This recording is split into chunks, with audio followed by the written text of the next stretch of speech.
Hello guys, ഈ ഒരു glitter sheet വെച്ചിട്ട് നമുക്കൊരു പൗച്ച് ഉണ്ടാക്കാം കേട്ടോ. പൗച്ച് മാത്രമല്ല, നമുക്കത് ബാഗായിട്ട് യൂസ് ചെയ്യാം. ഇതിനായിട്ട് എന്താ ചെയ്യേണ്ടതെന്ന് വെച്ചാൽ ആദ്യം ഒരു ഷീറ്റ് എടുക്കുക, പിന്നെ ഒന്ന് കർവായിട്ടൊന്ന് ലൈൻ ഇട്ട് കൊടുക്കുക. പിന്നെ നിങ്ങൾക്ക് എത്രത്തോളം അതിൻ്റെ ഒരു ഡെപ്ത്ത് വേണോ അതിനനുസരിച്ച് നിങ്ങൾ 3/4 അല്ലെങ്കിൽ ഹാഫായിട്ടൊന്ന് മടക്കി കൊടുക്കുക. എന്നിട്ട് ഒരു ചെറിയ 2 പീസ് എടുക്കുക. എന്നിട്ട് ഗ്ലൂ ഗണ്ണൊക്കെ വെച്ചിട്ട് ഒരു സൈഡ് മാത്രം ഇതുപോലെ ഒന്ന് ആദ്യം ഒന്ന് ഒട്ടിച്ചു കൊടുക്കുക.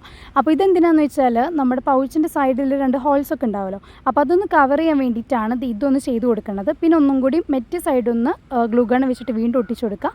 അപ്പോൾ നമുക്ക് സൈഡൊന്ന് കവർ ചെയ്ത് കിട്ടും കേട്ടോ. അപ്പോൾ ഇത് നമ്മുടെ പൗച്ച് റെഡി ആയിട്ടുണ്ട്. ഇത്രയുള്ള സംഭവം ജസ്റ്റ് ഒന്ന് ഫോൾഡ് ചെയ്യുക, അതുപോലെ ഒന്ന് ഗ്ലൂ ഗണ്ണ് വെച്ച് ഒട്ടിച്ചു കൊടുത്താൽ നമ്മുടെ സംഭവം റെഡി ആയിട്ടുണ്ട്. നെക്സ്റ്റ് സ്റ്റെപ്പ് എന്ന് പറയുന്നത് നമ്മൾ ഡെക്കറേറ്റ് ചെയ്ത് കൊടുക്കണം. നിങ്ങളുടെ ഇഷ്ടത്തിൽ എന്ത് വേണമെങ്കിലും ഡെക്കറേറ്റ് ചെയ്ത് കൊടുക്കാം. എൻ്റെ കയ്യിൽ വൈറ്റ് ബീഡ്സ് ഉണ്ടായിരുന്നു, അപ്പോൾ അത് വെച്ചിട്ടാണ് ഒട്ടിച്ചു കൊടുക്കുന്നത്. പിന്നെ ഇത് ഓപ്പണും ക്ലോസ് ഒക്കെ ചെയ്യാനായിട്ട് ഒരു ഹുക്സ് എൻ്റെ കയ്യിൽ ഉണ്ടായിരുന്നു, പക്ഷേ എത്ര നോക്കിയിട്ട് അത് കണ്ടില്ല. അപ്പോൾ നമ്മൾ തൽക്കാലം ഡബിൾ സൈഡ് സ്റ്റിക്കർ വെച്ചിട്ടാണ് ഒന്ന് ഒട്ടിച്ചു കൊടുക്കുന്നത്. പിന്നെ ഇതൊന്ന് ഓപ്പൺ ആക്കി കൊടുത്താൽ ചെറിയ സ്പേസ് ഒന്നുമല്ല, അത്യാവശ്യം നല്ല സ്പേസ് ഒക്കെ ഉണ്ട്.